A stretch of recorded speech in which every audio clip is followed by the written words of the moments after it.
you for inviting me. Happy to be here and great to see you.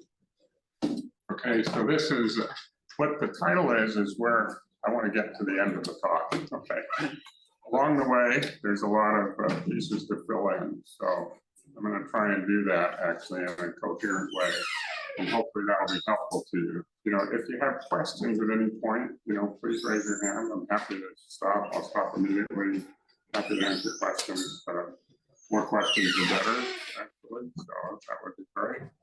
Whatever you want to know or want me to clarify is wonderful. Okay, so this is partly a summary of work with a lot of other people. I'll refer to a few papers, or there's a few papers referred to in the notes. We're going to work off one of them in particular, and I'll get to that in a minute. All right, so I just want to ask a question. Who, if anyone, has been to a talk on de-biased machine learning? Oh, okay, a few, okay, so very good, okay, great, so that's just helpful to know, okay, so good, thank you. So what this is about is how to use machine learning to estimate economic parameters. That's basically what this is about. That's what kind of the whole, all of these. I've been working on this for a while with Victor Chuzikov and a number of other people. And that's what this is about. You know, lots of interesting economic parameters, causal parameters for that matter, right? It's about how to use machine learning to estimate those. Okay. And here are just some examples. One that you know well now, right? Dynamic structural models. That's kind of a leading example I'm going to focus on. Depend on conditional choice probabilities, right? Another one, actually, just from demand analysis, just average equivalent variation bounds, which depend on average demand, okay? And so that's another example that we looked at. And then the one that's of wide interest now in economics as well as other areas is the average treatment effect, okay? It describes that thing depends on an average outcome given covariance and treatment and or propensity score, okay? So here, you know, we're going to focus on this depending on CCPs, conditional choice probabilities, okay? Here, you know, that depends on a demand function, right, which could include a lot of prices. These depend on covariance, you know, the classic average treatment effect setup depends on covariance and also treatment and other things. And then you can also look at policy effects, which depend on average outcomes. Okay, now if we're going to look at the case where the regression may be high dimensional, you've heard about this already for neural nets, right? So we're gonna do a lot of what we're going to do is agnostic about exactly what the first step regression is you're using. But neural nets is certainly an important one, and going to focus on that when we get to the dynamic discrete choice model. Okay. Here's some examples of where the dimensionality comes from. A choice probability may depend on many state variables. In principle, machine learning allows you to go beyond, you know, the current lifetime of a bus engine to include lots of other things. In principle. Average demand, you know, may depend on many prices, right?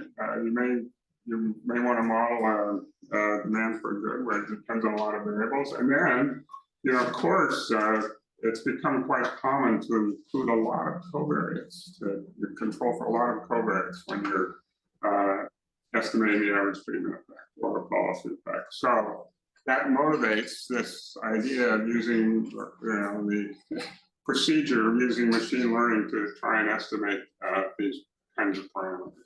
Okay. What do we mean by machine learning? Well, neural nets, you know, like a lot about now, right?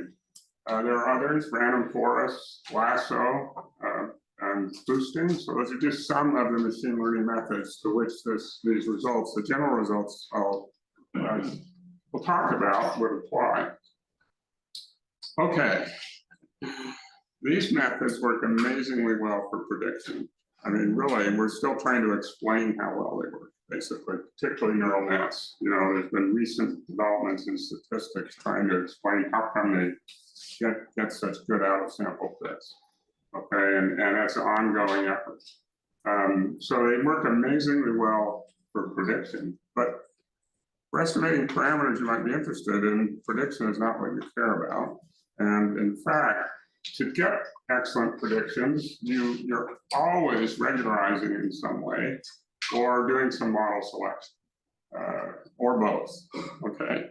That you need to do that, right? You need to do some kind of regularization. You can't, as your prediction, you can't just use Y, you know, if you're predicting Y, you want to predict it using something else. You can't you just use Y because that fluctuates so much. And so there's always some kind of regularization going on.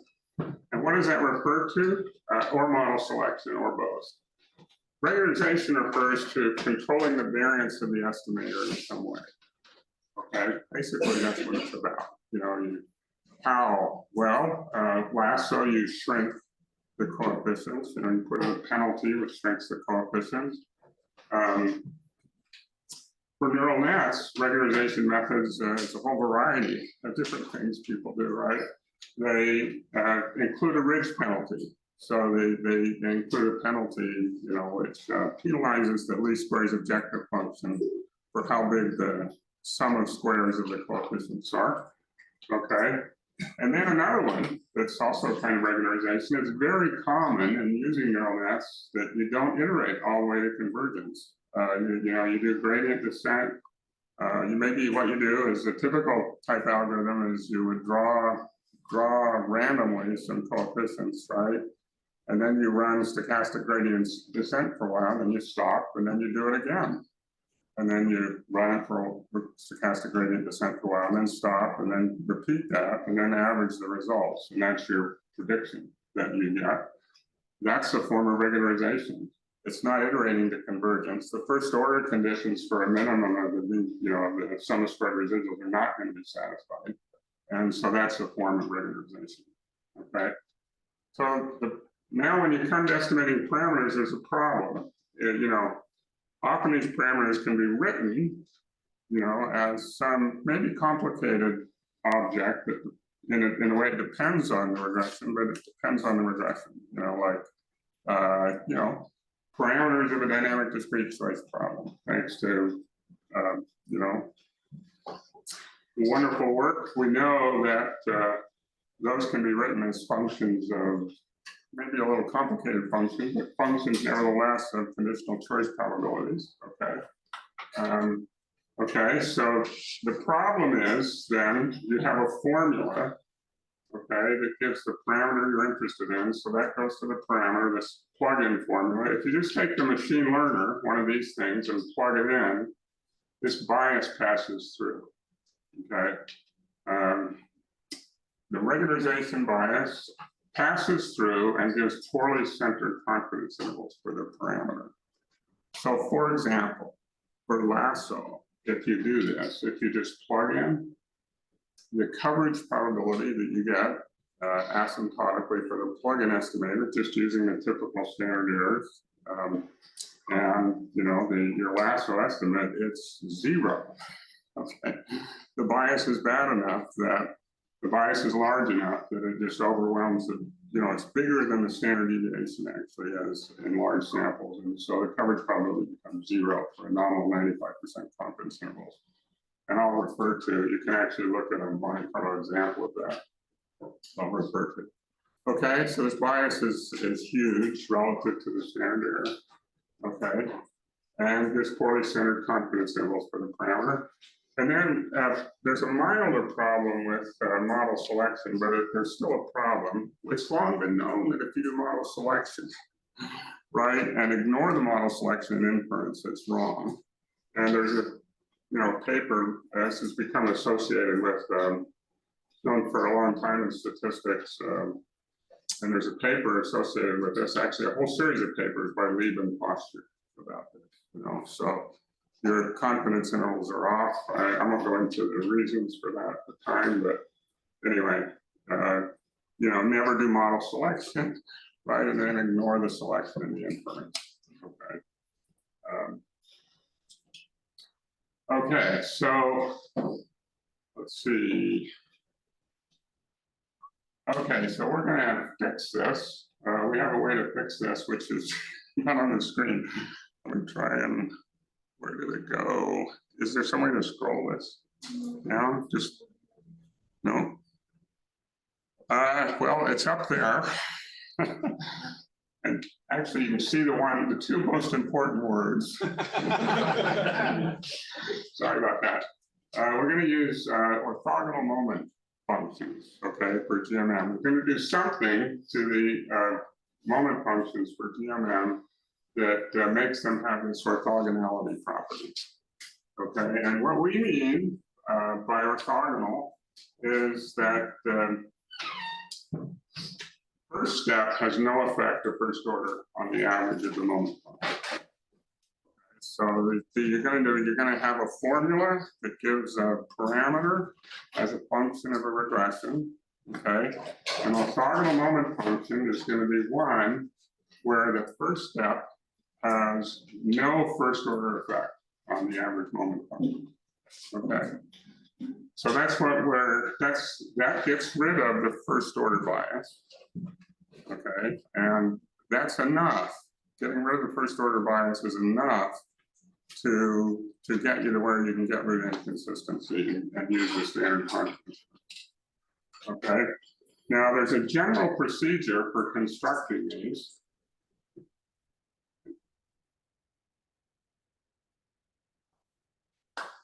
Oh, okay, very good. Okay. There's a general procedure for constructing these, and that's to take a certain object, which is, you'll see it's an influence function, and what it is of the expected moment functions evaluated at the p limit of the first step when the distribution is unrestricted. So there's a lot of things in there, 3 things in there, okay, and I'll explain that. Okay, so what you do is you have an identifying set of moment functions, your plug-in formula, you plug in and plug in the regression into it, and out pops the parameter you're interested in. The way you debias, a general way to debias, is to get something this way, which I'll describe in a little bit. Do this thing, get this influence function thing, and you add it. Okay, you just add it to the plug-in formula, and then you can as a result, your moment function will have a 0 first order effect of the unknown regression. Okay. Now the way this is done ensures some nice properties. This orthogonality, it's model free. If this thing, because what we're doing is we're looking at how the distribution affects the first step in any way at all. The distribution here is going to be unrestricted. We're going to look at the p limit of the first step when the distribution is unrestricted. So, i.e. under general specification. Because of that, this orthogonality is model free.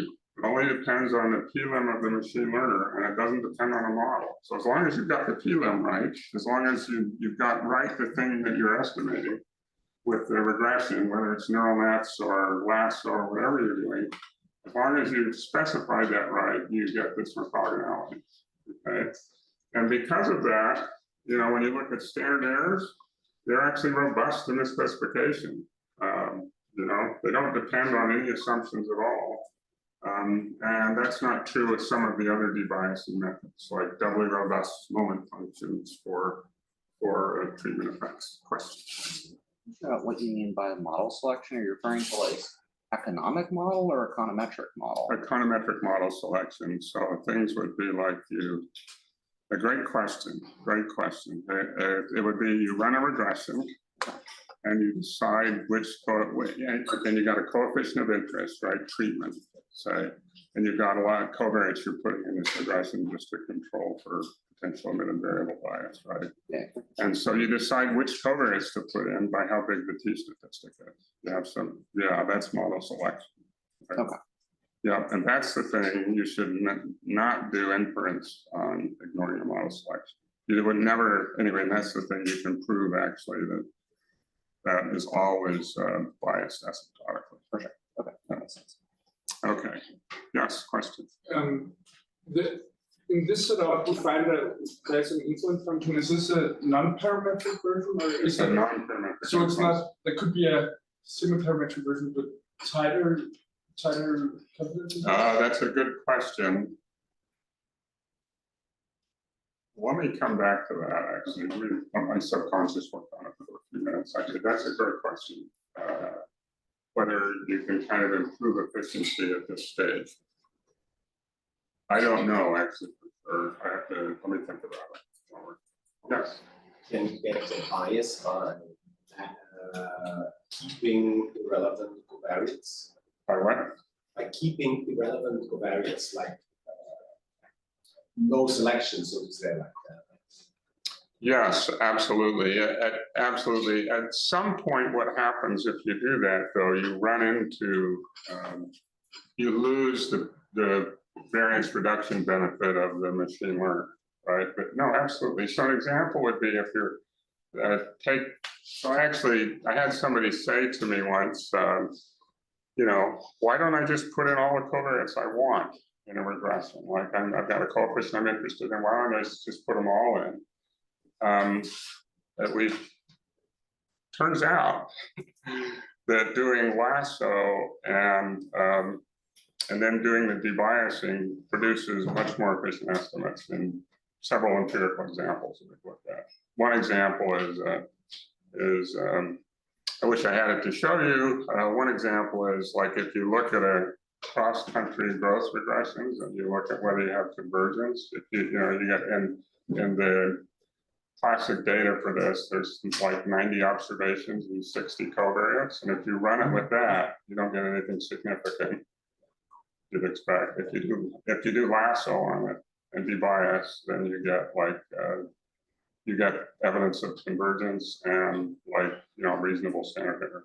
So yeah, so that's one empirical example. But yeah, so great question. And theoretically, what happens in those if you go so far as to let the number of covariates grow at the same rate as the sample size, actually the asymptotic variance is going to be bigger than this. Other questions? Yeah. Are we talking about bias of the parameter estimates, bias of the estimate of the variances, or both? Bias of the parameter estimates. Yeah, the structural parameters you're interested in, those things Okay. are biased if you plug in. Yeah. We have it. So I'll maybe come back to that. I'll come back to that. Okay, and the question about efficiency, I'll come back to. Great question. Okay. Right, okay, so this is robust to a model. Okay, we also use cross-fitting, where the first steps are estimated from different observations and used to construct the sample moments, and I'll talk about this a little bit later. What it does is it removes some other biases. It only requires mean square convergence rates for the machine learners, which is really good, because in fact, that's all we know about many of them, including neural nets. We have nice results on mean square rates and not much else for neural nets. And it does actually eliminate some remainders and makes them of smaller order in some settings. In fact, I was just, I had a MIT undergrad that wanted a research project over the summer, so she's just running some Monte Carlo on, doing bias corrected lasso without cross-fitting and with cross-fitting, and actually doing it with cross-fitting worked better in the particular, kind of pretty general Monte Carlo design. It's not general, but just kind of in the particular Monte Carlo design. So cross-fitting can actually help. Okay, and so for this talk, the exposition here of how we do this debiasing is from this paper, which is in the GitHub. It should be posted there along with, and I'll give here in these notes, there's also some references to a couple other papers. Okay, any other questions? Yes. When you say remainders here, is that the There's I think this is a Mises, Yes, yes, right? And yes, it's the second order remainder status form. yes, absolutely. Yeah, so the kind of thing. Yeah, probably, let me not, we can talk later, okay? Yeah, we can talk later, so. Okay, so now, when you get this bias correction term, you're gonna add to the plug-in formula. It depends on another unknown function. We're just gonna call that alpha naught. Could be a vector of functions, actually.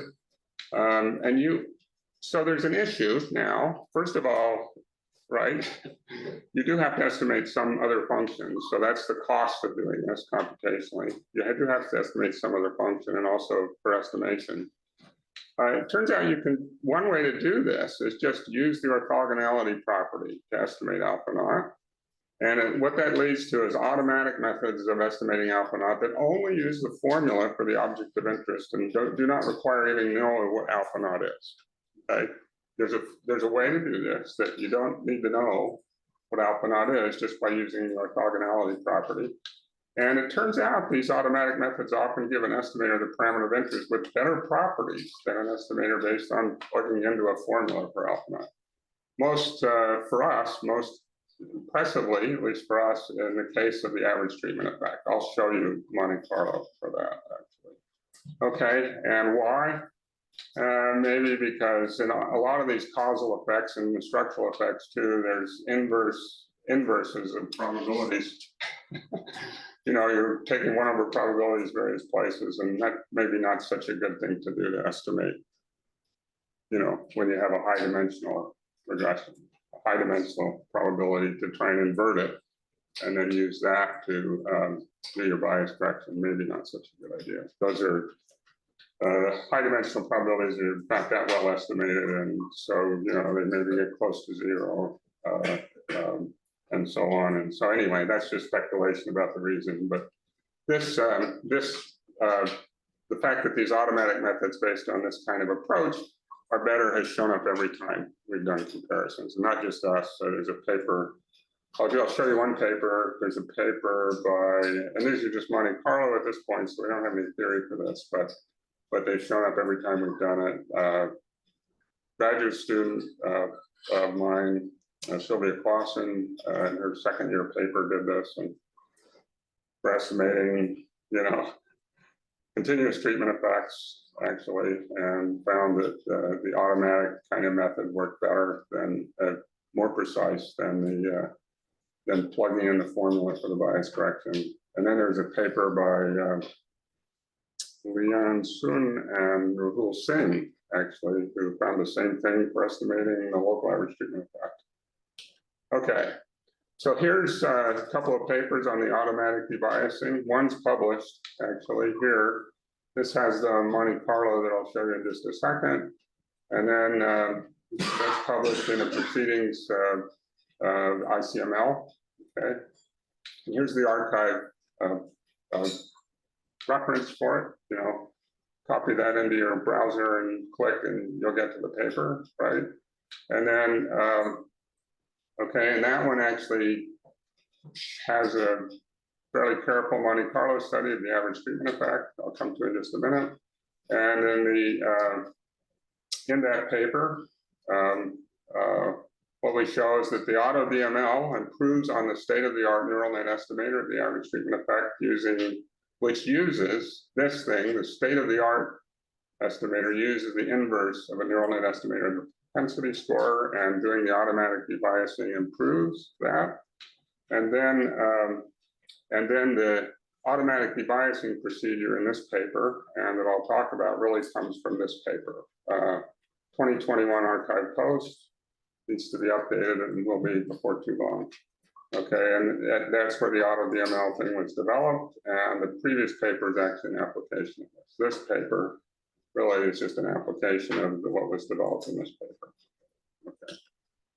All right, so this is kind of the horse race, Monte Carlo, against the state-of-the-art neural net method, which is based on, what we're running this against is called the Dragon Net. That's what the authors called it. She et al. 2019. Okay, dragon net.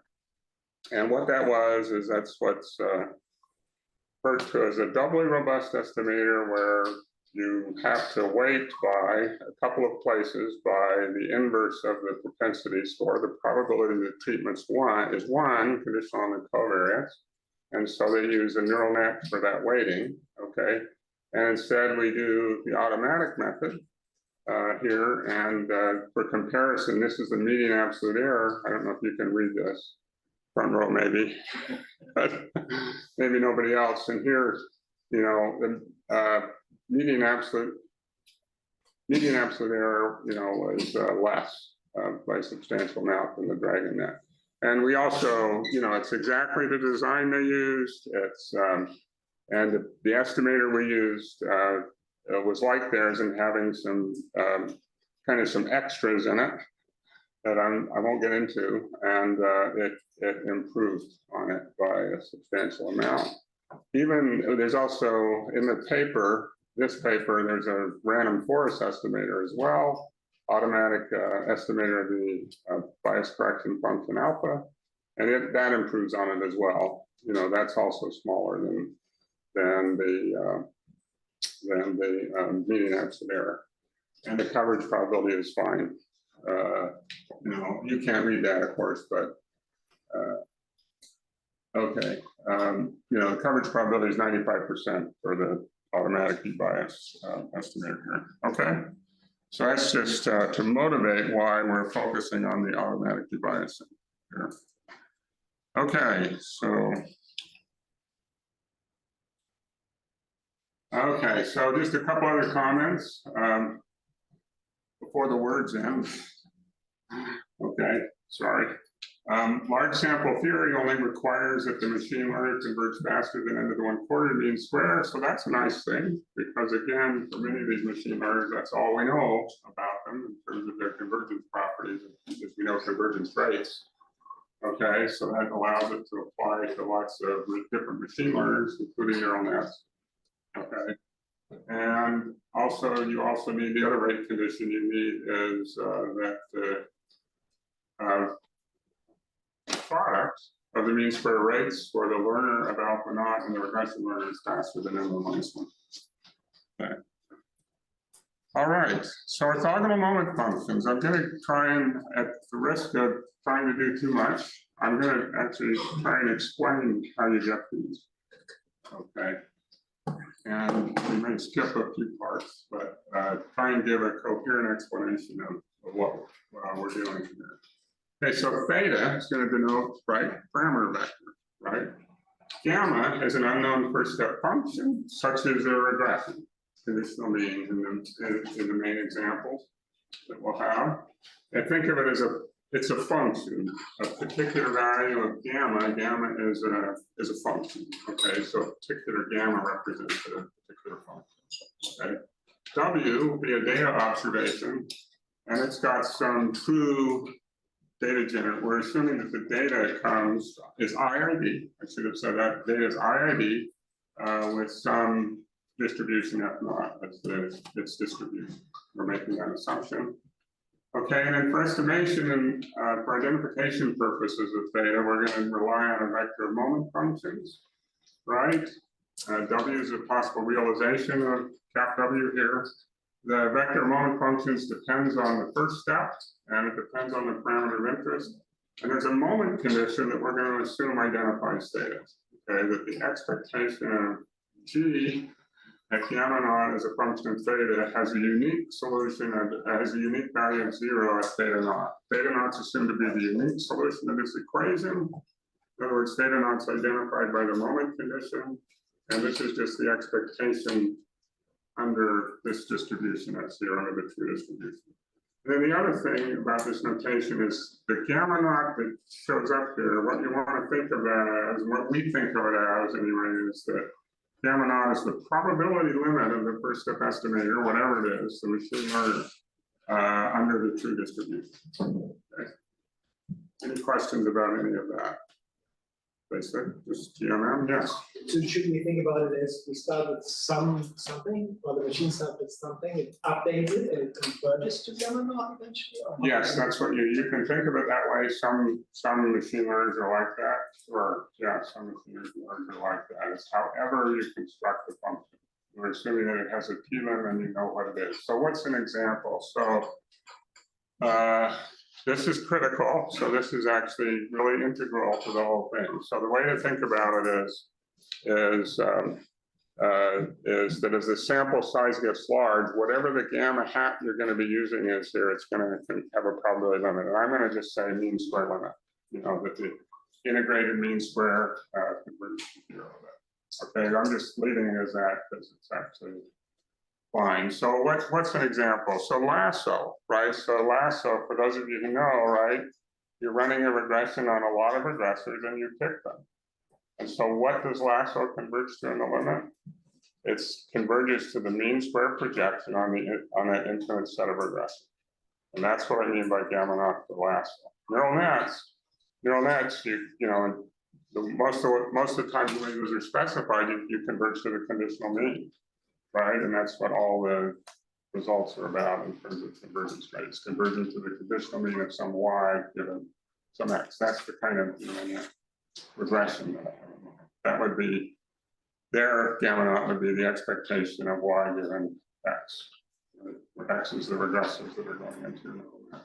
Sound okay? Yeah, thank you. Okay. Any other questions about that? Okay. Here's an example. It's meant to be illustrative. It's not. It doesn't really come up with any really compelling application, but it's simple and kind of illustrates all that we're doing.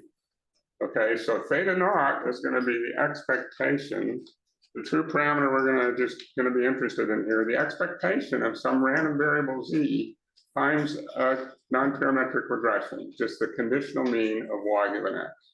Okay, expectation of z times the conditional mean of y given x. Now this does show up in some settings, but I'm not even going to bother talking about them or mentioning them because it's just an example to illustrate.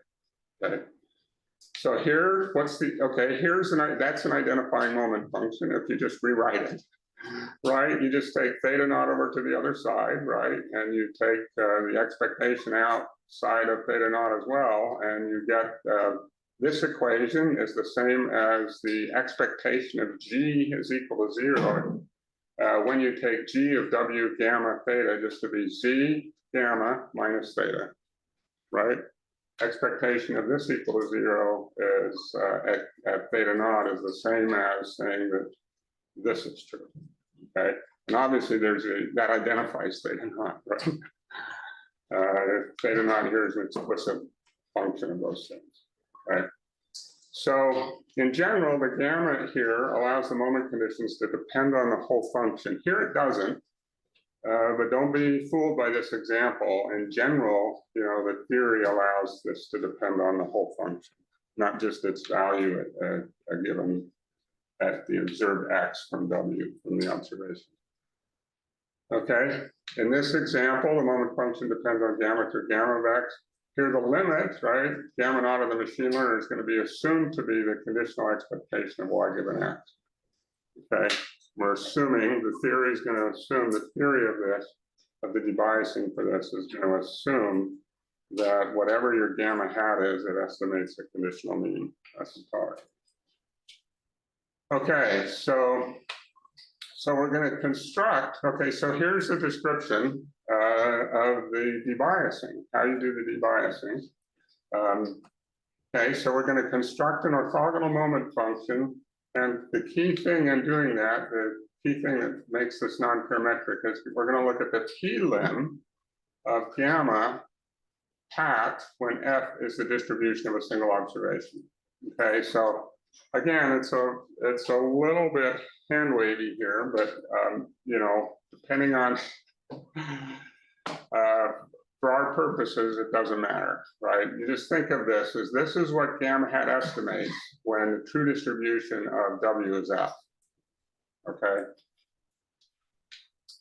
Okay, it's the P-lim of gamma hat under general misspecification where F is unrestricted except for regularity conditions, and that's what makes this non-parametric. We're gonna look at an F, which is completely unrestricted, except maybe it's a continuous distribution or something, so it can depend on density, something like that. Okay, and then in terms of the notation, our gamma naught then is just gamma F naught. Remember that was the P-lim under the true distribution, so gamma of F is the P-lim of gamma hat under general specification when F is unrestricted except for regularity condition. Okay, so in example 1, right, gamma of F is just the expectation under F of the being of Y given X. Yes. Sorry, just for clarification, I got stuck between the distinction between F and F naught. So Right. come back to that. Yeah, sure. So F naught is, so we're thinking of the statistics here, right, is we're thinking of an IID sample. Each observation is drawn from F naught, right? This thing, the debiasing, depends on looking at what happens to gamma as F moves, as the true F naught moves around. Okay, so what F is any possible distribution, okay? And we're distinguishing that from the actual distribution generated. Right, yeah, so what's going on here is as F moves around, the gamma is gonna move around, and that's gonna allow us to characterize the bias correction. Okay, yeah, that's the great question, yeah. Okay. Okay, so now we're going to look at kind of what's known in the statistics literature as an influence function calculation, or what was that? Von Mises expansion, right? And a von Mises expansion in F. Okay, so we're going to look at a von Mises expansion, right? So let H be some alternative distribution that's unrestricted except for regularity conditions, and then look at this deviation of F from the distribution which generates the data. 1 minus TF naught plus tau H, for tau an element of 0, 1. We assume here that gamma of F tau exists for tau small enough and possibly other irregularity conditions are satisfied. And then the bias correcting function that we're going to add is going to be the average of this thing, and that thing is got from this equation. You take the derivative of the expected value of the moment function evaluated. So this expected value is at F naught. This thing, gamma, though, is evaluated at F tau. You take that and you differentiate with respect to tau at tau equals 0, and that is equal to the integral of phi of H of dW. So that's a first term in a von Mises expansion of this function, right? And what does it do?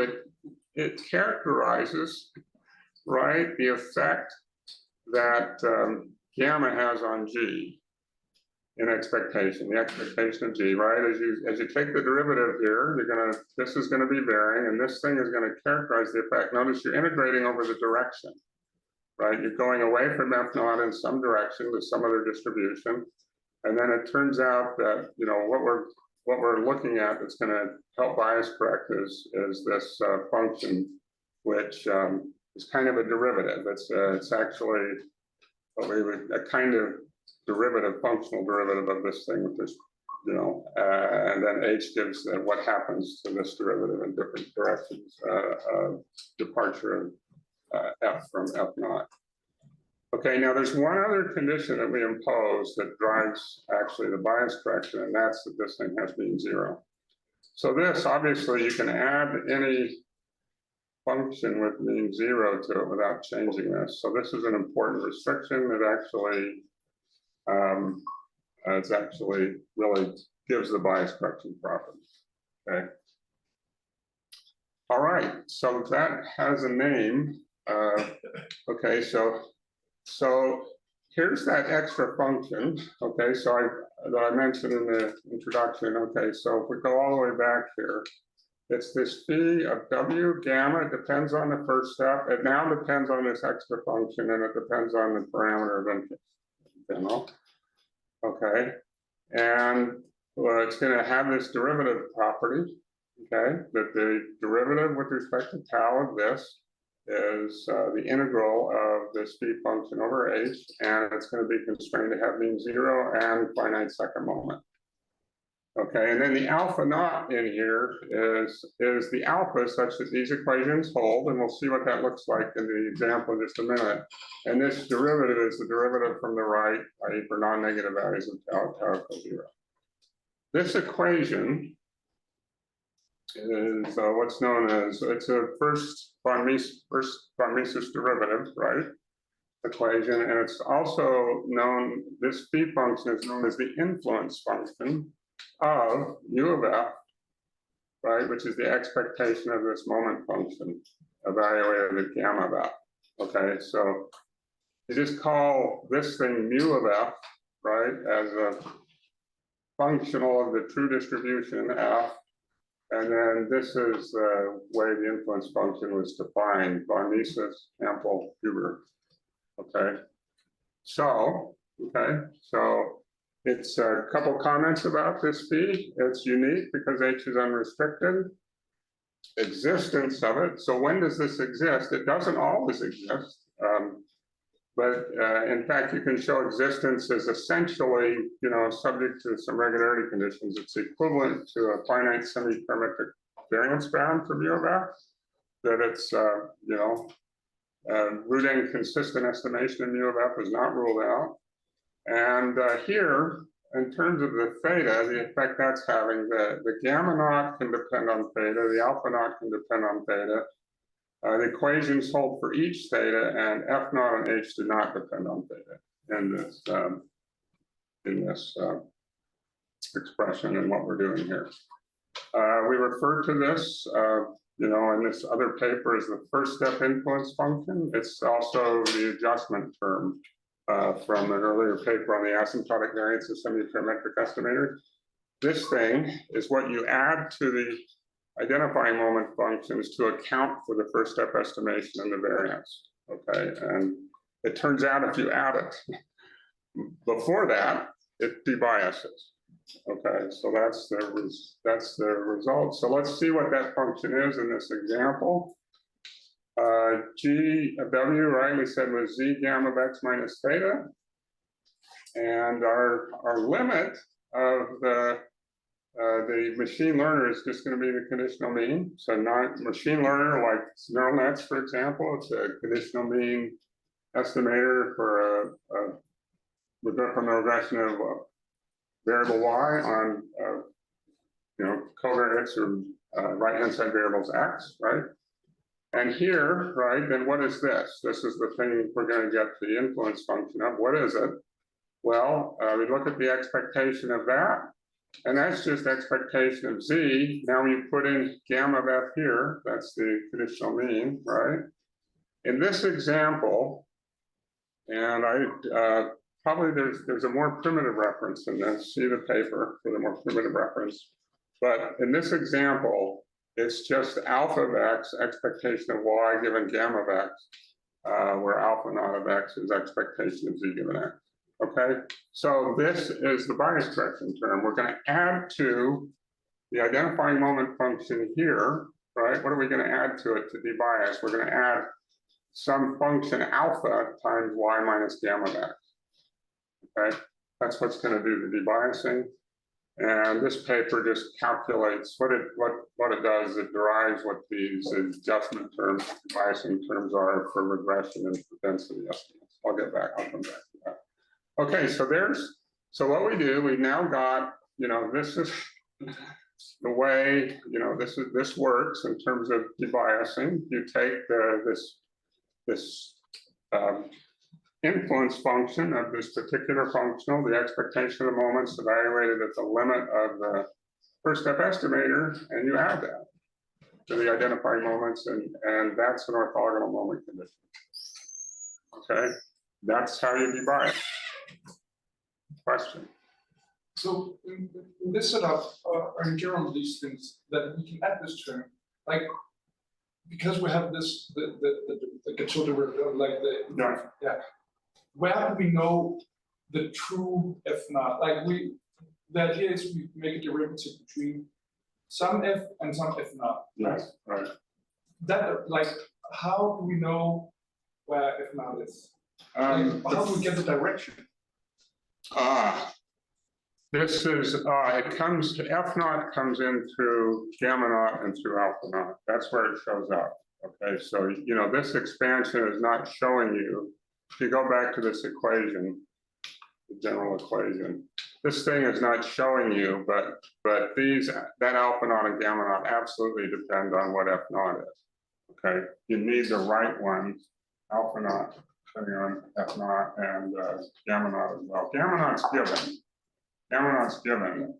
Alpha naught adjusts to get the bias. Yes, but how do you know you don't just adjust in the wrong direction, so to speak, because you don't know the bias first, like you estimate, you use the machine learning, right? There is some bias, you don't know the bias. We can correct it if we go in the right direction. That's alpha naught. That basically, I mean, what you're asking is alpha naught. Alpha naught does that. I'll show you. I'll show it right now. Okay, yes, question. Sorry, that might actually be related, but I'm not. So there is an indeterminacy between alpha and phi or not? Like, I mean, if I have both of these unknown, I pin on phi, I could still shift around some freedom between phi and alpha. Actually, the F naught pins down what alpha naught's going to be. It does. It does. And in fact, what we're going to do is we're going to use the debiasing property to pin down alpha naught. In fact, the fact that this debiases for some alpha naught, you can derive what alpha naught debiases. Once you've got the phi, in all the cases we know of, you can use that to identify actually what alpha naught is. That's sufficient to identify alpha naught. In all the cases we know of, it's a very general. There's a theorem about that. You know, I don't want to attempt to state it because anyway, but there's a theorem about that. It's in the local Northwest paper, right? So, okay. Okay, so let's look at the example then actually. Okay, let's see, we had, okay, so let me do the example first since we just did it here. Here's the phi, right? Now I claim that alpha naught debiases. Okay, so let's look at that. Okay, so here's the orthogonal moment function here. Okay, so you take, you know, the identifying moment function here, you add to it the bias correction term. And now let's look at property one, which I'll go back to. Let's just look at what we're going to take this to be the true alpha naught. Okay, we're going to put in, and we said what that was. We didn't derive it, but we said what it was back here. Okay, alpha naught is what? Alpha naught is the expectation of z given x. Okay, so we're going to show that if you look at this moment function with alpha naught equal expectation of z given x, sorry, so it said z given x, you put in the expectation of z given x that debiases. Okay. Okay, so let's just look at it. Here's the expectation of the sum of the identifying moment function and the bias correction here. Okay, so here's the expectation of the first term, the identifying moment function. Here's the expectation of the debiasing term, expectation of alpha naught y minus gamma, right? Okay, now look at what happens. Just do conditional expectations here. It's alpha naught. Expectation of z given x, right, is alpha naught, that's alpha naught. Here, you have minus theta, just forget about that for now. And then here you have expectation of alpha naught minus gamma, right? So actually, you have the exact same thing here as you have here, only with the opposite sign, right? So take the expectation here, you get expectation of alpha naught y, minus the expectation of alpha naught gamma, they cancel. This doesn't depend on gamma at all. That's debiased. Okay. The expectation of of this thing as a function of the first step doesn't even depend on the first step. Okay, that's an example of what's called double robustness in the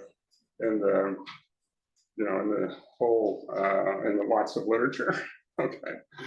expectation of this debiased function as a function of gamma does not depend on gamma. It's globally robust to gamma. Okay, question. Yes. So you have expectation of z gamma x on that line right there, and Where, then on the line below it, right here? right there, exactly. And on Yeah. the line below it, you go to expectation of alpha naught of x. That's the iterated expectation. So if you take this expectation and you do expectation of that is the expectation of that. I'm sorry, the expectation of the conditional expectation of that given x. And then you pull this gamma x outside, and then you get the expectation of z given x. So by iterated expectations, these two things are okay. All right. Yeah, thank you. Good, you good with that? Okay. All right, so that's right. So you get that here, and then it cancels here. And in fact, the expectation of the orthogonal moment function doesn't even depend on gamma. Okay, it's robust. At the true alpha naught, it's robust to the value of gamma. Okay. It does not depend on gamma, it's globally robust to gamma. Hence the directional derivative is zero, the coderivative is zero, right? Of this with respect to gamma. Because you know, it doesn't even depend on gamma. So all right, this is an example of what's called a doubly robust moment function, meaning you have global robustness in gamma. And I'll go back now to the two properties in general that we have here. Okay, so let me go back to the two. Okay, so are we good with the example? Are we okay with the example? Let me just go back. Here's the example. We okay with that? Take the expectation of that debiased moment function. It doesn't even depend on gamma. Okay, so that's debiased. If you did this with the true alpha naught, the expectation wouldn't depend on, you know, how can that be? Well, actually what would happen is then the alpha naught term identifies theta. Okay, so this is a case where, you know, what's happening is like one of these double robust things where identification is coming in two ways. Okay, so it's true, it doesn't depend on gamma, so that's good if you bias it, but it does still identify theta. Okay, so, all right, so that's more than I should have said probably, but anyway, so let me go back now to the general conditions of this thing. You can show these, and these are shown in the locally robust paper under some further regularity conditions that are not stated here, that what's true is that if you take this directional derivative, a Gateau derivative, as we referred to earlier, different kind of Gateau derivative, but it's it's a directional derivative. Okay, the expectation of the orthogonal moment function evaluated as alpha naught, the true alpha and theta. Okay, for all directions, all possible directions, we'll assume that gamma hats in some set of functions gamma, then you have zero for that directional derivative. In other words, to first order, the gamma has no effect on the expected value of these moment functions. Okay, okay, it has no varying gamma has no first order effect on the expectation of these debiased moment functions. Second property is interesting. For the set of A alpha naught such that the influence function equation is satisfied, sorry about that, that's kind of talked about more in the paper. Turns out that the expectation of this debiasing function is zero for all alpha and theta, that it automatically has expectation zero for all alpha. So it's got this global robustness with respect to alpha. And that implies that this expectation of this debiased function is a function of alpha, and that the true parameter is zero for all alpha. Okay, so the orthogonal moment function is actually globally robust in alpha. Let me just go back to let's go back to the example and see why it has to be actually it's forward. Look at this thing here, the claim here, right? Is so that's the debiasing term, right? If you evaluate a gamma naught, that's the conditional mean, right? And then you take the expectation of this thing at some alpha, not necessarily equal to alpha naught, you get y minus the conditional mean here. This is orthogonal in the population to any function of x, so the expectation of alpha of x times that 0. So we verify just by direct calculation that in fact the expectation of phi at gamma naught at any alpha is 0, and that's a general property. The way we got to this happened in every case we knew of, so there had to be some general property, right? So this is anyway. Okay, so right, and I'm going to skip the thing on double robustness because I want to move on. All right, so these are again the general construction of these orthogonal moment functions. Okay, so that's a general way to construct an orthogonal moment function, right? You take the identifying moment function, then you add to it this thing. Questions? Well, kind of a practical question. Sure. So it was, well, I don't fully understand the definition of phi, but I kind of read it. Right. But is that the way how to construct phi, just to work through those definitions, or is there a more constructive approach? Working through those definitions, this calculation in particular works a lot of times. You can see almost, it's by inspection to see what phi is. That calculation, yeah.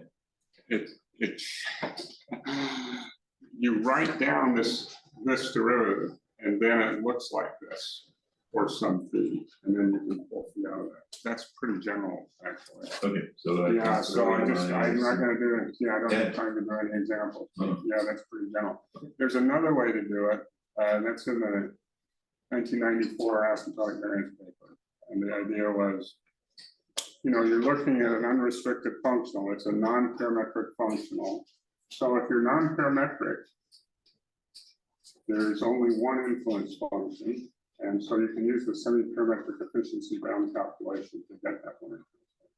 So that's in the 94 paper. And so you can use also the semi-parametric, tangent set, projection on the tangent set, all of that to get this. It's actually not, anyway, yeah, you can use, that's another way, and that's the way that it was originally done to get the adjustment term for regression.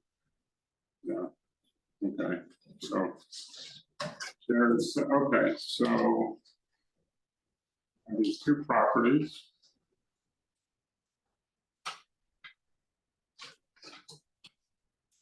Skip the double robustness thing. Let's see. Let me just say, let's skip this too. I don't want to go into it in detail. This is non-parametric. So, we used F could be any distribution subject to regularity conditions. So this bias correction is completely non-parametric, and as a result, it's model-free and robust in the specification. The standard errors are robust in the specification when G has the same dimension as theta. If you're over-identified, then you get the usual issue with, when the identifying restrictions for GMM are not satisfied, it messes up the asymptotic variance. But if you have the same number of moments, then actually the standard errors to this are robust to the specification. Yeah. Just the reason why we can add phi here, that is because we are in it's a first order approximation, Yeah. and we are one unit away, right? Yeah. So it's a Taylor expansion, right? Yeah. Where you put a Yeah, one. absolutely. Yeah. Yeah. Absolutely. Yeah. That's a good way of thinking about it. Okay. All right. So there are many formula available for these fees. That's some good news. So you don't have to work it out in every case you run across. For conditional means and other non-parametrically sparse projections, the formula for the fee was, given in this paper, which generalized the, previous derivations for specific estimators.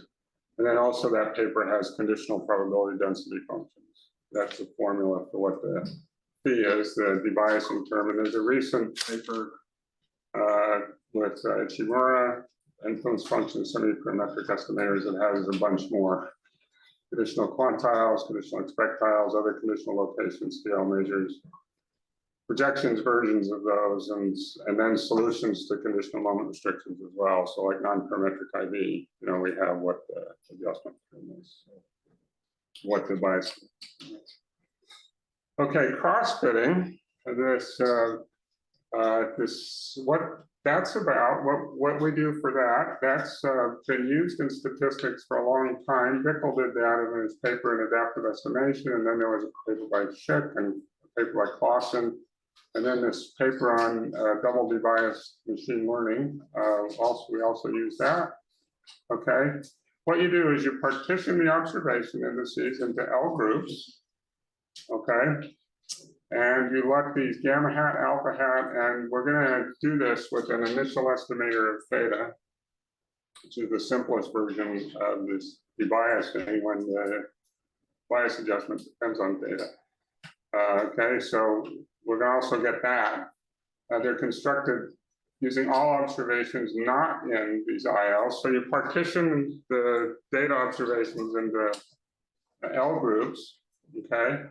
And then what you do is you average over all the observations in the group, pulling the non-parametric, the machine learner from the other group, other observations. I'm sorry, go back.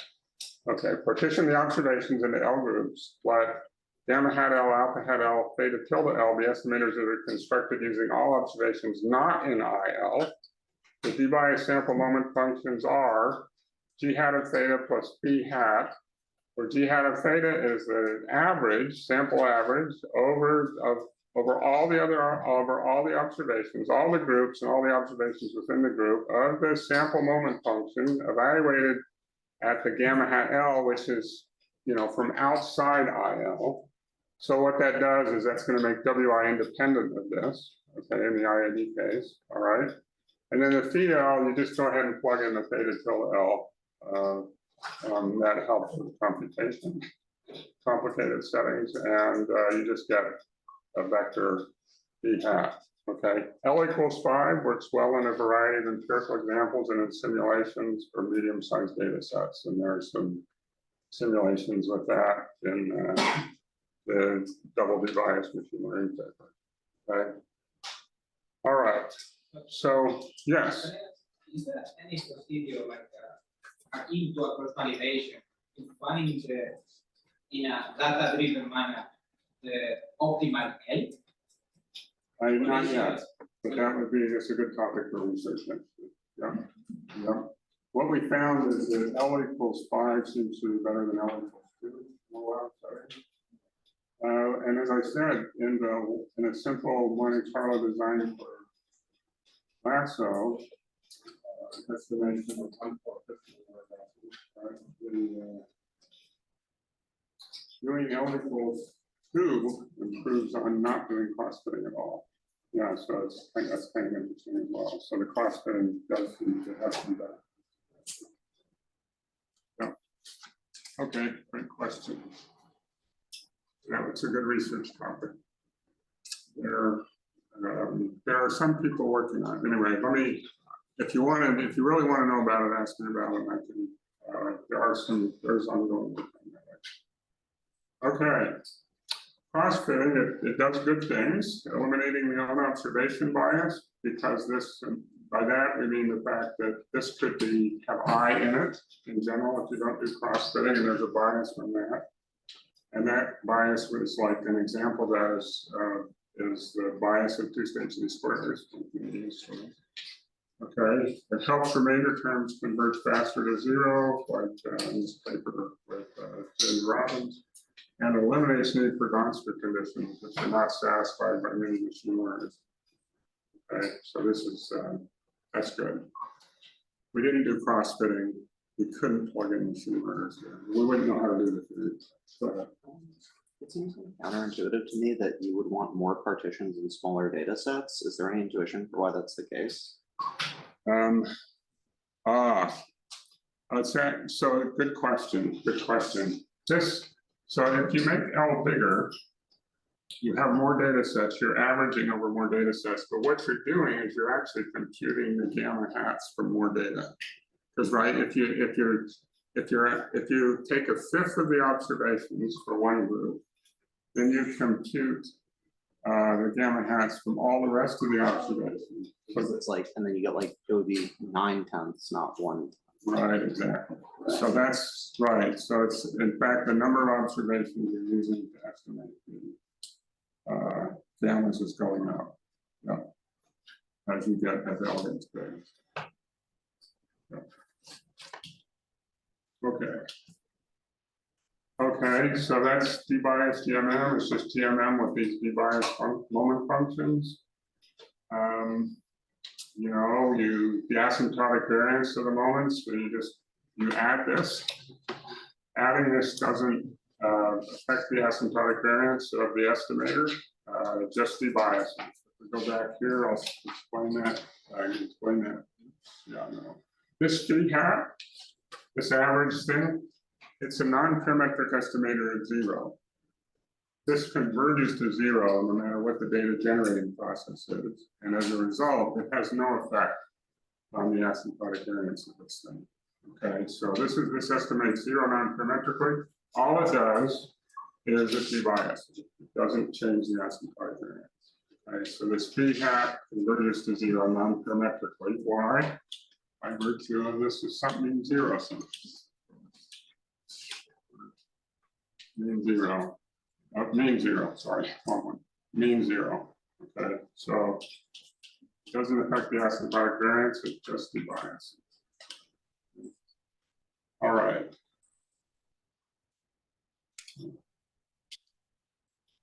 Okay, and so to estimate the asymptotic variance, you just estimate the asymptotic variance of the moments, and the way you do that is you just take the identifying moments and add to them the bias fraction.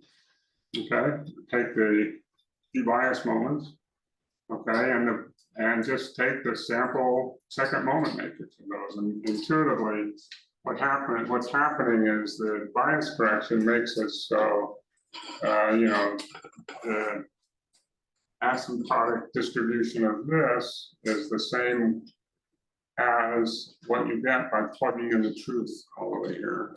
Okay, so you don't have to account for the asymptotic variance in this estimation anymore. It's gone. You just take the sample second moment, and then this you just look at no need to account for the presence of gamma hat and alpha hat because of orthogonality. And in the paper we talked about this initial estimator of beta tilde, and then an estimator of the asymptotic variance of root n theta hat minus theta naught is just the standard GMM formula. Where the G hats the derivatives of okay. All right, so that's de-biased TMM. Okay. All right, so to get to where I want to go, we have one more thing to do, and that's to talk about the estimation of alpha naught. Right? So, and that's, we talked about this, there's a benefit to doing this in the Monte Carlos that we looked at. There's a benefit to estimating alpha naught using this procedure I'm about to talk about. So, and we have this paper which did this for lasso regression. It's in this published paper. The paper I referred to did this for neural nets and other first steps. Okay, so this paper includes the result, includes how to do this for neural nets, and I'm just going to describe that for the example and actually for the speech test. So I have 9 minutes. 9 minutes. Okay. Okay. Okay, so let's just see how that works in the example. Okay, so look, here's the example, right? So, in fact, what I'm going to do is I'm going to do this, and I think I'll do this rather than jump to the second example. So I'm going to look at this. So we're going to look at, what we're going to look at is how to estimate alpha naught when gamma is a conditional mean. Think of a neural net. You've got a neural net. You have a neural net estimator, and the thing you're estimating then is the where you're regressing y on a neural net for x, and we are just going to look at how to estimate alpha naught in that case. Okay, in that case, B is this. It's just the thing that we have for the example generalizes completely. The phi, the debiasing function, is some function of x, unknown function of x, times the residual, y minus gamma. Okay, and you can use orthogonality to get an objective function to which neural nets can be applied for estimating alpha naught. Okay, so here's how you do that. Let's look first at the example. Here's the orthogonal moment function. Okay, in that example, z gamma of x minus theta plus alpha of x, y minus gamma. Okay, so that's a special case of that general thing we just looked at. Property one, so that's the orthogonality with respect to gamma, says, right, what? It says that if you look in any direction, think of gamma minus gamma naught, take the derivative of the expectation of the orthogonal moment function with respect to this scalar delta. Okay, that has to equal 0. And so for alpha naught, what does alpha naught has to satisfy? It has to satisfy that expectation of, okay, so the first term in this, right, is going to be a derivative with respect to this, right? With respect to right gamma here. And there's a derivative with respect to gamma here. Well, if derivative with respect to gamma here, that's just z. And then the derivative with respect to gamma here is just alpha, only there's a minus sign. So what you get? Expectation of z minus alpha naught of x, right? Times any function of x as being 0. That's the orthogonality condition for the conditional mean. Point being, orthogonality says alpha naught has to be the conditional mean. Okay, so we don't have to know what alpha naught is. We just use orthogonality and we find that alpha naught has to be the conditional mean. Okay, so you can also just think about this as a first order condition for an optimization problem, right? And I'm going to rewrite it. I'm going to tell you what the optimization problem is. If what you do is you see, okay, you're taking a derivative, you've got z times a derivative here, you've got alpha naught times a derivative. Okay, so what this turns into is a square, except then you have to account for the 1/2 here that you would get.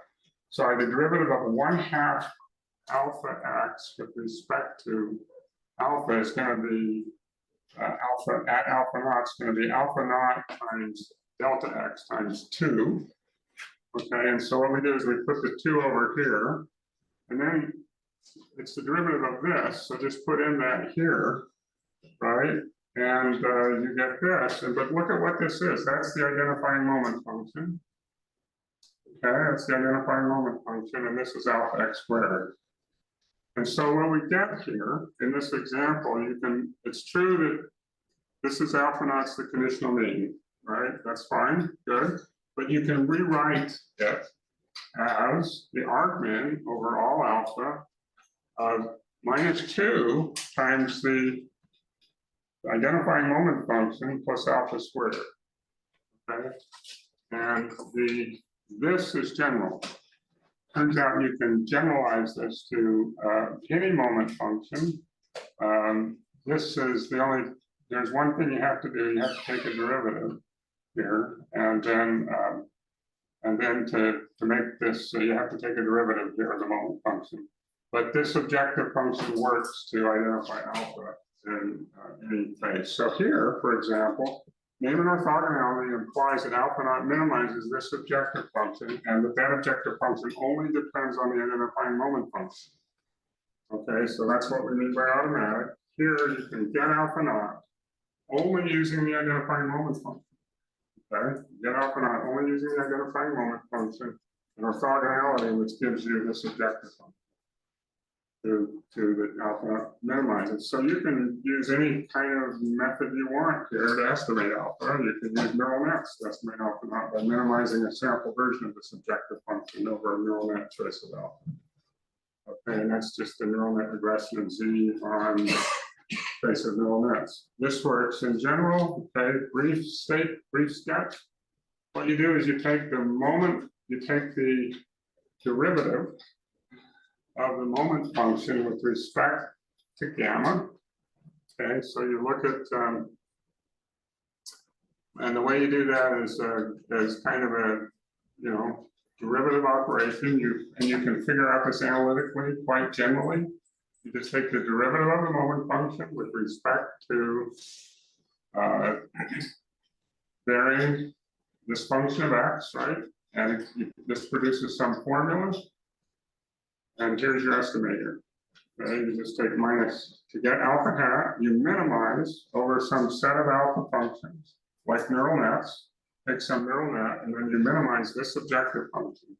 Minus 2 times this derivative of the identifying moment function, evaluated at alpha, plus alpha xi squared.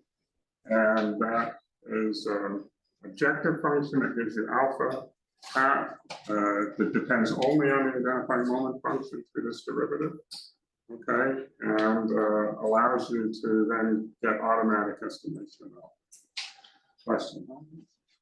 What is the interpretation of capital delta?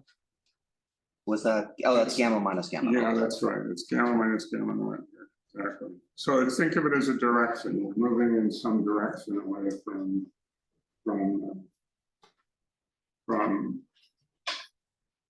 gamma. And so the thing is, it's not evident from this here. It looks super complicated, right? This looks super complicated, but actually, in lots of examples, including the dynamic discrete choice, it's a straightforward calculation to figure out what this thing is, this DW thing. You can just look at this. Look, this is a derivative with respect to a scalar, right? So we know how to differentiate lots of functions with respect to a scalar. So you just use the chain rule here, okay? And that this is straightforward to calculate in lots of cases. Okay. All right, so what this produces then is a way to estimate the debiasing function, the unknown debiasing function using neural nets or some other method. You take this objective function and you minimize it over alpha. You can think of adding a penalty to it, okay? And here you can take alpha as the set of neural nets. In the notes, we show what the formula for this is for dynamic discrete choice. Okay, so I don't have time to do this. It would not make sense for me to put it up because my time's gone.